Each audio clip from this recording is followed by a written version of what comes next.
Hi, good morning. How are you? Um, this little quick tutorial on what is meant by Avogadro's law and the molar volume of a gas. Let me share my screen.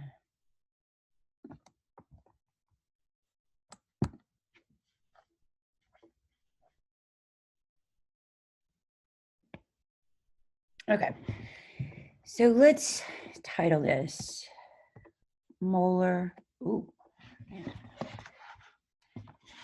Let's title this. I don't think I can write on paper that has that lines that far apart. That's better for me. Let's title this Molar Volume of a gas. Okay, here's the deal. Avogadro, our Avogadro's number, Amadeus Avogadro, he determined that if you have a sample of gases,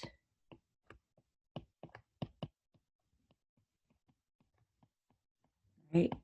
And when you think of a gas, you think of the particles really far apart, right? At STP. So let's talk about this. I mean, standard temp and pressure, right? Well, standard temp is 0 degrees Celsius or 273 kelvins, because those are identical, right? Standard pressure would be 1.00 atmospheres, which is the same, but with a different unit as 760 mmHg or 760 torr. Or may as well go ahead and throw it in here, 101.35 kilopascals. All right, so these are standard pressures. These are normal, everyday pressures. These are standard temperatures.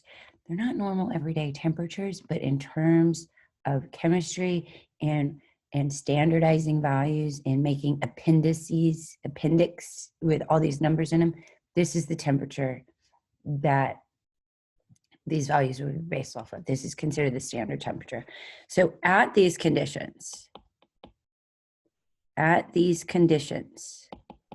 right, this pressure, this temperature, 1 mole of any gas, this was talking about gases, has a volume, I'm running out of room, of, let me pull this over, what I'm going to write is 22.4 liters.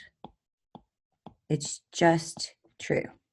So this is called the molar, mole, 6.02 times 10 to the 23rd particles, the molar mass, volume, so it's the volume of that many gas particles of a gas. And this is only at standard temperatures and pressures. Okay, let me get my little face out of the way here. All right, that's it right there. That is what is meant by Avogadro's law, molar volume of a gas, right? It's just telling us that if I have this gas and this gas and this gas, right? Let's say that this is hydrogen, this is nitrogen, and this is carbon dioxide.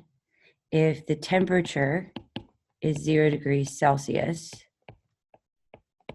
and the pressure is 1.00 atmospheres, then I know that the volume will be 22.4 liters. Right? I know that the number of moles, N stands for number of moles, is equal to 1. Right? Oops, that's messy. And I could also say that the mass would be equal to the molar mass. So under these conditions of 0 degrees atmosphere, 0 degrees Celsius, 1 atmosphere, I know I have 22.4 liters. I know that that is a mole, And I know that if it's hydrogen, my mass would be 2.02 grams. Like I know that, right? For nitrogen, if I have a temperature of 0 Celsius, pressure of 1, then I will have a mole of gas. It will take up a volume of 22.4 liters. It will have a mass of 28.02 grams per mole, right? Let's look again. I have a sample of carbon dioxide. Its temperature is standard, its pressure is standard. Therefore, I have 1 mole, and the volume will be 22.4 liters. And for carbon dioxide, that would be 44.01 grams per mole. Okay. Now, we could say how many grams of oxygen gas in 2.5 liters at STP, right? All these are molar conversions, right? These are simply molar conversions. You're given information about oxygen, you're asked about oxygen, you're given the volume, right? You are asked for the mass, right? It's the volume of oxygen, it's the mass of oxygen. This is just a conversion. What do we always do when we have a conversion? You start with the number and the unit given. Well, that's 2.5 liters. Liters of what? Oxygen gas. That's O2. We need grams. Well, I know that I can relate volume. Remember, notice we're at STP, right? So volume to moles is what? 22.4 liters is equal to 1 mole. And then we need to go to mass, right? That means grams, that means periodic table, 1 mole is equal to the molar mass. So it's just a new molar conversion that involves volume. So I'm going to go back to my T-chart. What needs to go on the bottom? We'll look up. I'll put this unit here, right? You should be very comfortable with that at this point. What are we going to convert our volume to? Well, we need moles. We need grams. But remember, I can't get directly to anything unless I'm at the mole. The mole's in the center. It's a roadmap. Everything goes through the mole. So I'm going to convert to moles of oxygen. And I know that 1 mole of oxygen at STP is 22.4 liters. I'm done with liters, and I need grams. So once again, what will go here? This unit. And what am I going to convert this unit to? Because I'm going to put that here. Well, now that I'm at moles, I can go to anything I need, and I need grams. And 1 mole of oxygen is the mass of 2 oxygens. A lot of students mistake that. And this should give me my answer. So I will simply go 2.5 times 32 equals, divided by 22.4 equals. Looks like I'm going to have 3.57 grams of oxygen gas.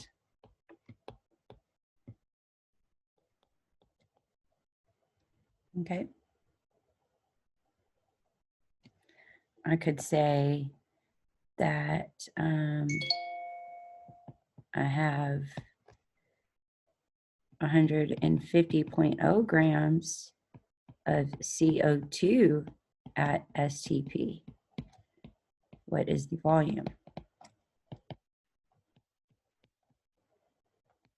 Okay, so once again, it's a conversion. We're given the mass, right?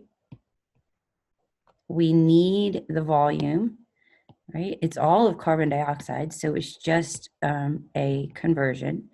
We are not given moles, so we know we have to, in order to get to anything, we have to have moles. So we will take our 150 grams. Grams of what? carbon dioxide.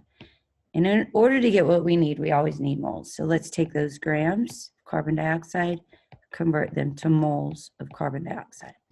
Look at here. We're going to put the 1 next to the mole. I need grams.